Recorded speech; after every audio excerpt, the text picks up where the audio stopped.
Jenderal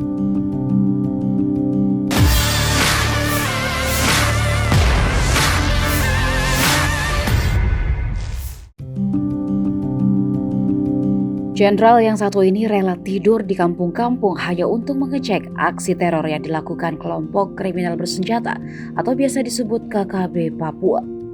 Dialah Maijen TNI Gabriel Lema yang kini jadi bahan pergunjingan publik karena aksinya tersebut.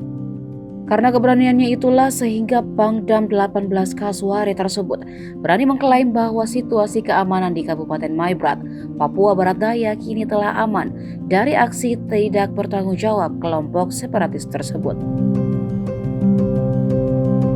Sebelumnya sempat viral di media sosial jika Tentara Pembebasan Nasional Papua Barat mengklaim menguasai wilayah Maibrat beberapa waktu lalu. Namun faktanya kabar itu hanyalah berita yang sengaja disebar oleh KKB. Gabriel Lema mengatakan sebelum menyampaikan hal ini, pihaknya selama beberapa waktu lamanya telah turun dan tidur dari kampung ke kampung di Kabupaten Maibrat, dilansir dari Tribun PapuaBarat.com. Oleh karena itu, Gabriel meminta semua pihak agar harus saling mendukung satu sama lain, agar semua orang bisa menerima keadaan ini. Lalu siapa Maijen TNI Gabriel Lema? Maijen TNI Gabriel Lema lahir pada tanggal 24 Maret 1968. Gabriel mengikuti jejak sang ayah yang juga seorang prajurit TNI Angkatan Darat. Ia lahir dari seorang ayah Aibtu Purnawirawan Yohanes Lema dan ibu Helena Teu Lema. Ia merupakan lulusan Akmil tahun 1990 dari Kecabangan Infanteri. Jabatan terakhir Jenderal Bintang 2 ini adalah Irkodik Latat. Sebelum ditunjuk menjadi Pangdam 18 Kasuari, Gabriel sudah banyak menduduki posisi strategis.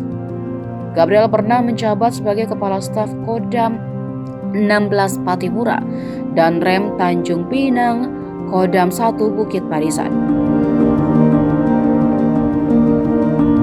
Sebelumnya ia juga pernah dipercaya sebagai Danton 2 Yonif 407 dari tahun 1991 sampai dengan 1994 dan Kijarindam 4 Diponegoro dari tahun 1994 sampai 1996 dan Danklas Sarcap Pusdikif dari tahun 1996 sampai dengan 1997.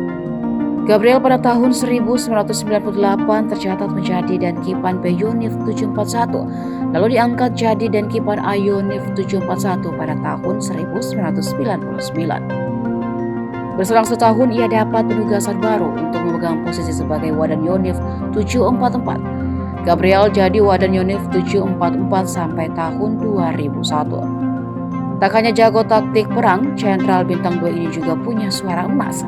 Ia memiliki hobi bernyanyi, bahkan dirinya sudah memiliki koleksi album lagu ciptaan sendiri.